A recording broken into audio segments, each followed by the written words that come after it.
কুমিল্লার দেবিদ্বারে বিভিন্ন রাজনৈতিক দলের 2 শতাধিক নেতাকর্মী বিএনপিতে যোগ দিয়েছেন। 1 ডিসেম্বর রোববার 1 নং শালঘর ইউনিয়নে ঝাড়ু চেয়ারম্যানের নেতৃত্বে তারা বিএনপিতে যোগ দেন।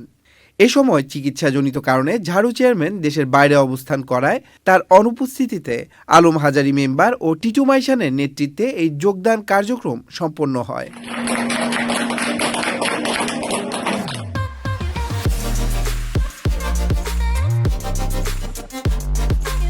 এ সময় কুমিল্লা 4 দেবিদ্বার আসনে বিএনপির মনোনীত প্রার্থী ইঞ্জিনিয়ার মঞ্জুরুল হাসান মুন্সিকে ফুলের তোড়া দিয়ে আনুষ্ঠানিকভাবে শুভেচ্ছা ও সমর্থন জানান নবাগত নেতাকর্মীরা।